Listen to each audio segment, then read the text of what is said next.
berkaitan dengan respon dari TPPUA terhadap hasil yang dirilis, yang diumumkan oleh Barreskrim berkaitan dengan kasus ijazah Jokowi.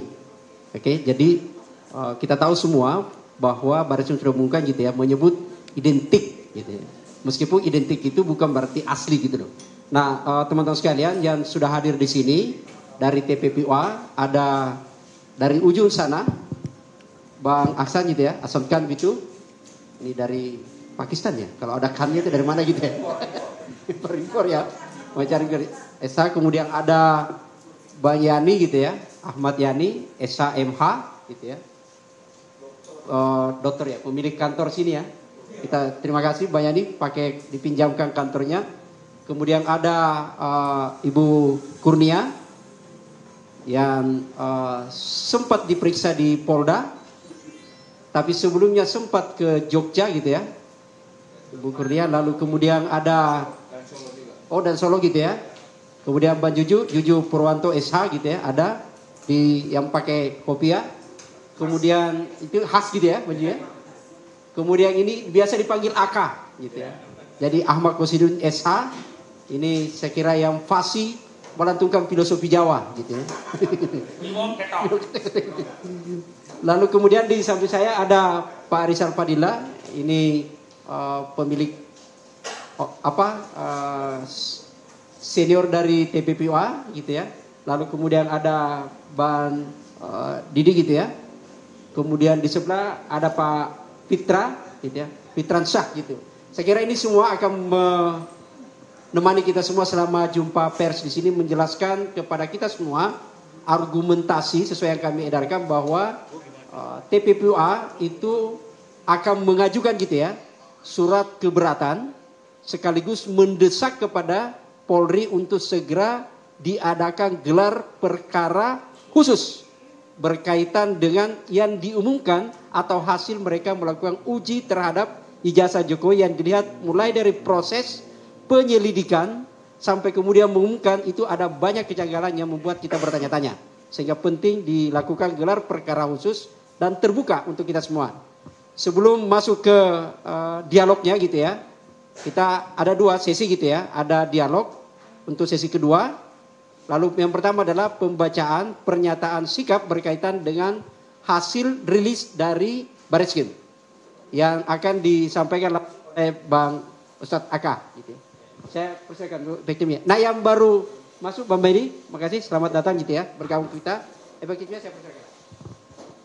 Baik, terima kasih rekan-rekan media, abang-abang sekalian, Bang Dr. Ahmad Yani SHMH, beliau senior kita, mudah-mudahan Allah ridha dan beri keberkahan dan pahala, karena sudah mewakafkan tempatnya untuk kita kompres gitu. Juga abang-abang yang lain, ada Bang Medi Juniarto yang baru datang, terima kasih Bang Deddy Suardadi, Bang Rizal Fadila, juga Bang Samsudin ini, Masya Allah, tanpa beliau kita juga kerepotan mengatur berbagai agenda. Ada Bang Juju Purwantoro, juga Bu Kurnia Triroyani. Bu Kurnia ini juga tim advokat, jadi kemarin kami juga sempat komplain, kok ada advokat diperiksa oleh polisi, itu keterlaluan begitu ya. Baik, yang pertama sebelum saya bacakan bahwa sebelum Barreskrim Mabes Polri mengeluarkan rilis tentang hasil penyelidikan terhadap Dumas atau aduan masyarakat yang kemudian ditingkatkan menjadi laporan informasi, kami sebenarnya sudah mengeluarkan sikap resmi, yakni menolak seluruh proses yang dijalankan karena tidak transparan, tidak akuntabel, tidak kredibel, sehingga sebenarnya apa yang dirilis oleh Brigjen Polisi Johandani Raharjo Puro itu bukan hal yang mengagetkan bagi kami, karena sebelumnya juga kami menduga kuat arahnya ke sana, karena memang prosesnya itu sejak awal penuh dengan persoalan. Misalnya kenapa begitu cepat proses di Barreskrim dikejar, dikebut setelah ada laporan Saudara Joko Widodo di Polda Metro Jaya. Padahal laporan tim pembela ulama dan aktivis atau TPUA itu sudah masuk di Desember 2024. Namun setelah ada masuk laporan di Polda Metro Jaya 30 April 2025. Saya ingat betul Wakil Ketua Umum TPUA Pak Rizal Fadilah itu diperiksa di 6 Mei. Jadi bukan sejak Desember. Dan perlu diketahui sampai hari ini TPUA tidak mendapatkan nomor perkara atau LP, bahkan tidak mendapatkan informasi terkait perkembangan kasus ini hingga kemarin ada pengumuman dihentikan penyelidikan oleh Barreskrim. Artinya Dumas di mana ada pengadu ini tidak dilibatkan sama sekali.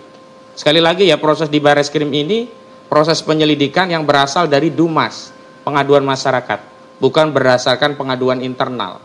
Semestinya tentu pihak pengadu yang paling berkepentingan dengan proses ini dilibatkan sebelum ada rilis. Tapi itulah yang terjadi, maka kami harus mengambil sikap. Dan memang ada dua entitas di sini. Yang pertama, kami merespon berdasarkan kewenangan atau legal standing kami sebagai tim advokasi anti kriminalisasi akademisi dan aktivis, yang merupakan tim kuasa hukum untuk sejumlah orang. Yang pertama, kami tim kuasa hukum dari Dr. Roy Suryo. Kedua, kami kuasa hukum dari Dr. Rismond Hasiholan Sianipar. Ketiga, kami juga kuasa hukum dari Dr. Tifauzia Tiasuma. Selanjutnya kami juga kuasa hukum dari Bang Rizal Fadilah, termasuk kami kuasa hukum dari Kurnia Triroyani dan Bang Egy Sujana. Jadi terlepas bahwa Kurnia Triroyani ini advokat dan tim kami juga, karena dipersoalkan juga oleh Polda, tetap ini kami sebutkan ini bagian dari tim advokasi. Semestinya sesuai dengan Undang-Undang Advokat, pihak Polda Metro Jaya tidak boleh memanggil advokat yang sedang menjalankan tugas dan profesinya kecuali melalui Dewan Kode Etik Advokat. Karena itu saya juga bertanya dan menghimbau kepada Perhimpunan Advokat Indonesia atau PERADI, di mana ketua umumnya juga Saudara Utuh Hasibuan yang hari ini menjadi wakil dari Menteri Koordinator Bidang Hukum dan HAM ya kalau nggak salah ya, agar bisa juga mengklarifikasi ke penyidik, karena marwah advokat itu menjadi jatuh ketika ada persoalan yang terkait hukum. Seorang advokat langsung dipanggil oleh polisi, jadi tidak equal lagi. Advokat justru berada seolah-olah subordinat dari polisi, padahal kalau kita bicara tentang elemen penegak hukum, advokat pun diakui sebagai penegak hukum. Itu yang pertama ingin saya sampaikan. Yang kedua, kami melihat memang ada banyak pendapat dari tokoh, pengamat, ahli hukum, praktisi, bahkan masyarakat secara umum, dan saya pikir apa yang disuarakan oleh masyarakat itu sejalan dengan apa yang hari ini dialami atau dirasakan, atau suasana kebatinannya sama. Yakni kita merasa kok hasil itu begitu cepat, dan memang seolah-olah hasil itu adalah bagian dari proses untuk melegitimasi suatu rencana. Sehingga kita lihat juga berbagai platform sosial media komentarnya itu rata-rata terhadap hal ini mempersoalkan atau setidaknya mempertanyakan hasil yang sudah dirilis. Tapi kami sebagai tim hukum dari Dr. Tifa, Dr. Rismond, juga Dr. Roy Suryo harus mengambil sikap terhadap apa yang diumumkan oleh Barreskrim Mabes Polri yang beberapa waktu dibacakan oleh Brigjen Pol Johan Dandi Rahardjopuro, agar masyarakat juga bisa mengambil pilihan pendapat dan posisi seperti apa.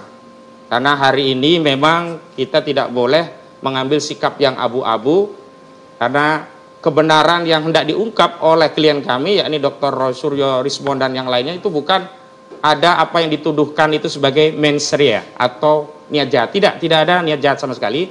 Niatnya adalah ingin mengungkap kebenaran. Beliau-beliau ini adalah peneliti, penulis, dan niat yang lebih besar dari itu, motifnya adalah untuk membersihkan legasi bangsa Indonesia dari sejarah kelam dugaan pernah dipimpin oleh presiden 2 periode berijazah palsu.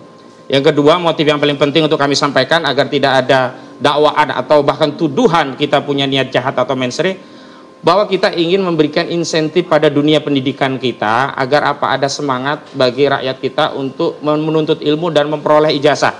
Jangan sampai seperti yang beredar di sosial media, ada anak kecil ya, anak SMP menyatakan, buat apa sekolah tinggi-tinggi kalau ijazah palsu pun bisa jadi presiden. Kalau mau jadi presiden pesan saja ke UGM. Ini kan tentu akan menjadikan dunia pendidikan kita tidak punya insentif untuk mendidik. Ini bahaya sekali. Baik, saya akan bacakan, dan nanti kalau ada pertanyaan seputar sikap resmi kami bisa ditindaklanjuti dengan sejumlah pertanyaan dan dialog di antara kita. Namun juga kami nanti akan mempersilahkan dari TPUA yang hari ini diwakili oleh Wakil Ketua Umumnya Pak Rizal Fadilah tentang rencana kami yang mengambil respon terhadap apa yang telah diumumkan oleh Barreskrim Mabes Polri. Izin akan kami bacakan dan mohon disimak dengan baik-baik. Bismillahirrahmanirrahim. Pernyataan sikap Tim Advokasi Anti Kriminalisasi Akademisi dan Aktivis tentang menyikapi rilis hasil penyelidikan Barreskrim Polri terkait dugaan pidana pemalsuan ijazah Saudara Joko Widodo. Sehubungan dengan telah diumumkannya hasil tes laboratorium forensik Barreskrim Polri terkait penyelidikan perkara dugaan pidana pemalsuan ijazah Saudara Joko Widodo pada 22 Mei yang lalu, kami tim Advokasi Anti Kriminalisasi Akademisi dan Aktivis menyampaikan sikap sebagai berikut. Pertama, bahwa tahapan, proses, dan prosedur penyelidikan perkara dugaan pidana pemalsuan ijazah Saudara Joko Widodo dilaksanakan secara tidak transparan, sepihak, tanpa melibatkan peran serta masyarakat, padahal penyelidikan perkara dugaan pidana pemalsuan ijazah Saudara Joko Widodo bermula dari adanya aduan masyarakat atau DUMAS yang dilakukan oleh Dr. Egy Sujana SHMSI dari tim Pembela Ulama dan Aktivis atau TPUA. Kedua, bahwa pengumuman hasil penyelidikan perkara dugaan pidana pemalsuan ijazah Saudara Joko Widodo yang pada pokoknya menyatakan ijazah yang dimiliki Saudara Joko Widodo identik dan penyelidikan perkara dugaan tindak pidana pemalsuan ijazah Saudara Joko Widodo dihentikan tidak sesuai dengan tahapan, proses, dan prosedur penanganan perkara pidana dengan pendekatan Scientific Crime Investigation atau SCI yang selama ini menjadi acuan Kapolri Jenderal Pol Listio Sigit Prabowo dalam menangani sejumlah perkara yang menyita perhatian publik. Ketiga, bahwa penyelidikan perkara dugaan pidana pemalsuan ijazah Saudara Joko Widodo yang menggunakan pendekatan Scientific Crime Investigation setidaknya memenuhi syarat-syarat berupa penggunaan disiplin ilmu forensik, pemeriksaan laboratorium forensik, analisis ilmiah, dokumentasi lengkap, dan melibatkan ahli forensik. Keempat, bahwa penyelidikan perkara dugaan pidana pemalsuan ijazah Saudara Joko Widodo yang dilaksanakan secara sepihak tanpa melibatkan peran serta masyarakat tidak dapat memberikan jaminan dan kepastian hukum terhadap seluruh tahapan, proses, dan prosedur yang dilaksanakan Barreskrim Polri memenuhi syarat-syarat penyelidikan dengan pendekatan Scientific Crime Investigation berupa penggunaan disiplin ilmu forensik, pemeriksaan laboratorium forensik, analisis ilmiah, dokumentasi lengkap, dan melibatkan ahli forensik. Kelima, bahwa ketentuan pasal 31 Peraturan Kepala Kepolisian Negara Republik Indonesia nomor 6 tahun 2019 tentang penyidikan tidak pidana bab Romawi 4 tentang gelar perkara menyatakan gelar perkara dilaksanakan dengan cara A. Gelar perkara biasa, dan B. Gelar perkara khusus. 6. Bahwa selanjutnya ketentuan pasal 33 ayat 1 dan ayat 2 Peraturan Kepala Kepolisian Negara Republik Indonesia nomor 6 tahun 2019 tentang penyidikan tidak pidana menyatakan ayat 1. Gelar perkara khusus sebagaimana dimaksud dalam pasal 31 huruf B dilaksanakan untuk A.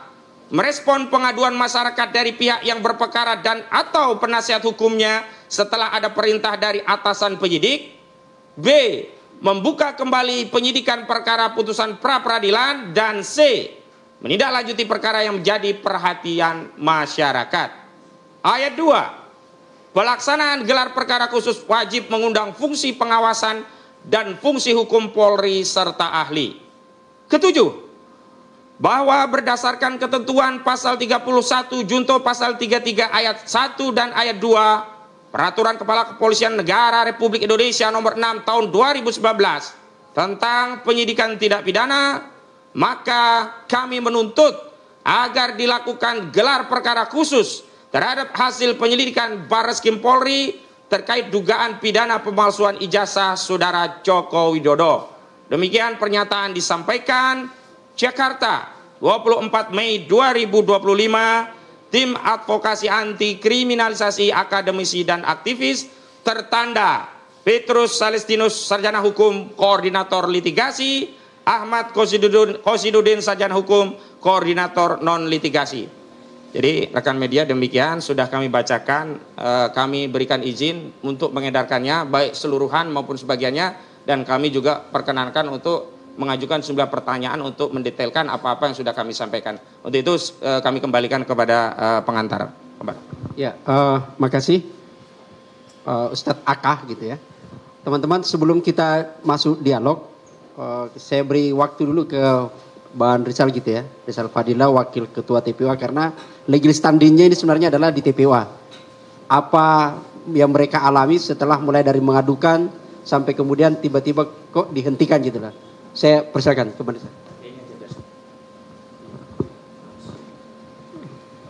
Terima kasih Pak Samsudin dan Bang Hozin, Bapak Ibu yang hadir pada kesempatan ini. Assalamualaikum warahmatullahi wabarakatuh. Dari tim pembela ulama dan aktivis perlu dijelaskan bahwa pengaduan masyarakat yang disampaikan pada tanggal 9 Desember 2024 itu ditandatangani di samping oleh Prof. Egy Sujana, juga oleh Pak Medi Juniarto, saya sendiri, kemudian Pak Rustam Effendi. Pak Dome enggak nanda tangan. Saya kira kita berempat yang menandatangani sebagai pengaduan masyarakat tanggal 9. Kemudian tanggal 9 April 2025 baru ada laporan informasi dari Bareskrim, dan 10 April keluarlah surat perintah penyelidikan. Dan tanggal 22 Mei 2025 telah diumumkan dan pengumumannya dihentikan. Saya kira ini satu hal yang mengejutkan dari proses-proses yang dilakukan oleh pihak Bareskrim Mabes Polri, karena proseduralnya saya kira tidak seperti itu. Pada ujungnya yang telah dicanangkan yaitu ada gelar perkara yang memutuskan penghentian penyelidikan.